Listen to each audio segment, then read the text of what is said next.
बंदर और मगरमच्छ। बहुत समय पहले एक नदी के किनारे एक बड़ा जामुन का पेड़ था। उस पेड़ पर एक चतुर बंदर रहता था। पेड़ मीठे मीठे जामुनों से भरा रहता था। बंदर रोज उन जामुनों को खाता और आनंद से जीवन बिताता।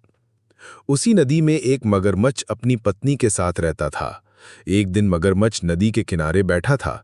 बंदर ने उसे देखा और कहा, मगरमच्छ भाई, इतने उदास क्यों हो? चलो मेरे पेड़ के मीठे जामुन खाओ। मगरमच्छ पेड़ के पास आया। बंदर ने कई मीठे जामुन तोड़कर उसकी ओर फेंके। मगरमच्छ को जामुन बहुत स्वादिष्ट लगे। वो रोज वहां आने लगा। धीरे धीरे दोनों में मित्रता हो गई। एक दिन मगरमच्छ कुछ जामुन अपनी पत्नी के लिए ले गया। मगरमच्छ की पत्नी ने जामुन खाए तो बहुत खुश हुई, लेकिन उसके मन में एक लालच आ गया। उसने कहा, अगर इन जामुनों का स्वाद इतना अच्छा है तो जो बंदर रोज इनको खाता है उसका दिल कितना स्वादिष्ट होगा। मैं उसका दिल खाना चाहती हूं।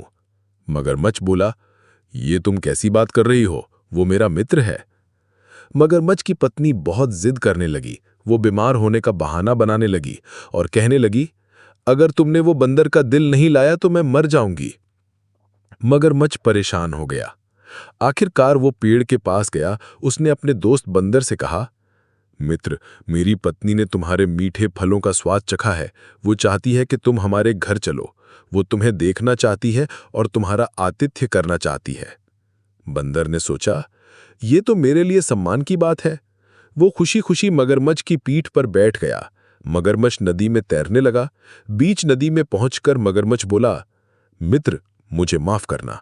असल में मेरी पत्नी तुम्हारा दिल खाना चाहती है, इसलिए मैं तुम्हें लेकर जा रहा हूं। बंदर घबरा गया, पर वो बहुत चतुर था। उसने तुरंत उपाय सोचा और बोला, मगरमच्छ भाई, तुम पहले क्यों नहीं बोले? मैं अपना दिल तो पेड़ पर ही छोड़ आया हूं। बंदर अपना दिल अलग रख सकते हैं। चलो वापस चले, मैं दिल लेकर आता हूं, फिर तुम मुझे अपनी पत्नी के पास ले जाना। मगरमच्छ को बंदर की बात सच लग गई। उसने तुरंत पेड़ के पास वापस तैरकर बंदर को किनारे पहुंचा दिया।